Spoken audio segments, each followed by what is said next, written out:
Hey, Ron Schrader here, and I want to welcome you to the channel. Welcome to this video. And before I go any further, if you like the content that I'm putting out, if you're getting something from the videos that I'm sharing, then be sure to click subscribe below and to like the video, as that helps other people to find me as well. So in this video, I wanted to talk a little bit about our kids. Now, whether you're an entrepreneur or whether you have chosen to go down the path of working for somebody else, working for a company and working your way up that way.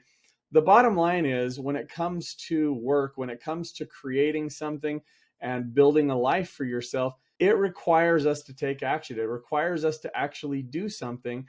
And, we see a lot of joking going on around on social media about people making fun of the younger generation and how entitled they are.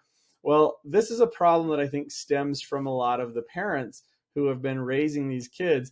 And I'm not perfect either, so I'm not throwing blame out by any means. I'm just suggesting that as parents that we have an opportunity as well as a responsibility to be teaching our kids as best that we can to be responsible adults, to actually take charge of their own lives so that they will be able to go out and contribute to society and actually do some good in this world. Now, one of the things that my wife and I have tried to do is early on, we get our kids doing chores. We teach them how to help clean around the house.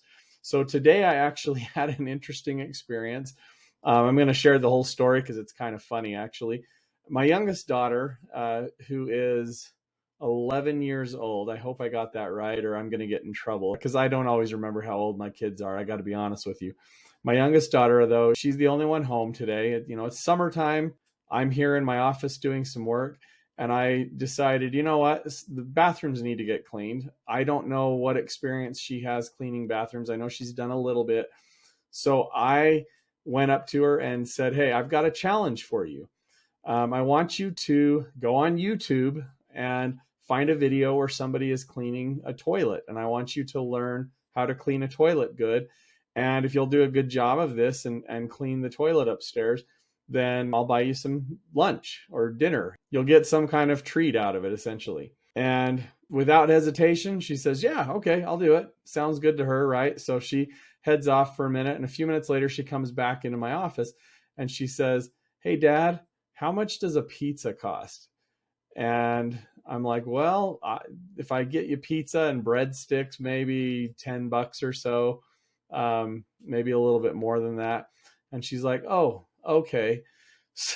So I waited for a minute. I paused and I asked her, is there any more? Do you have any more you need to talk about? Because she didn't go anywhere. She was just kind of standing there. She has a hoverboard and she's wanted one of those attachments where you can sit down and ride it like a little go-kart.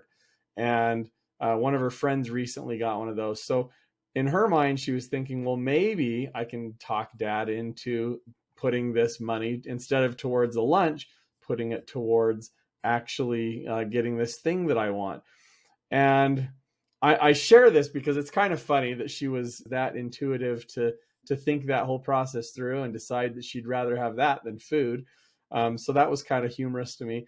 But I'm actually really proud of her for taking that initiative of thinking through that process and being willing to give something else up in exchange for something that she wanted more. And I think that that's a problem that we do see sometimes in the world. And I'm as guilty of it as anybody, that sometimes our wants outweigh our needs. Sometimes we go after the things that we want rather than the things that we need. Now, this isn't a perfect comparison because in both cases, these were, wants, not needs for her. But she recognized she wanted something else a little bit more. She felt like that would be the better investment. And so, I think that there was value in that. And I just thought it was neat that she kind of thought through all that. So what are we doing as parents to help teach our kids responsibility, to help teach them work ethic, to help teach them how to, learn skills so that they can contribute in their life? One of the things in this particular example, I asked my daughter to go on YouTube and find a video. This is one of the things that I've talked to my kids about a lot over the years, is when they have a problem, rather than me providing the solution, I've told them oftentimes, I want you to go and see if you can find an answer. We live in a day and age when you can go online and find information on just about any subject that you want to learn on. And so I think it's important for our kids to be self-starters, to be able to go out and actually get answers on their own and problem solve on their own. Personally, I think problem solving is one of the most valuable skills that a person can have today, because if you're good at problem solving, then you can figure anything out, even if that means that you have to get help for something, that you need somebody else to assist with it. But at least you can go find that, figure out what you need to know, find those answers, and be able to problem solve that way. If you figure out, you get to a point where you say, I'm not going to be able to do this, I'm going to have to find somebody who has that skill. Well, you still problem solved and you found a way around, up to that point at least. So I think problem solving is a huge valuable skill that our kids need to learn these days. And I don't care whether your kids want to be entrepreneurs or whether they're going to go to college and go that route and work for somebody else their whole lives. Even in the workplace, problem solving is important. And I know that because I've had many jobs over the years, and there have been many times when I've been able to become a better asset in my company because I was able to problem solve. I was able to find solutions that other people couldn't. And so there is definitely a lot of value in that. And I think that it's important to teach our kids this stuff. Just wanted to put this video out, like I said, real quick, kind of talking about some of my feelings about what we need to be doing for our kids. If you have kids that you are taking the time to teach them things that are going to help them, down the road, to help them to be productive in society and be able to contribute and to be able to help our world, we need it. And that's pretty much it for this video. So take care, have a great day, and I'll see you later. Bye.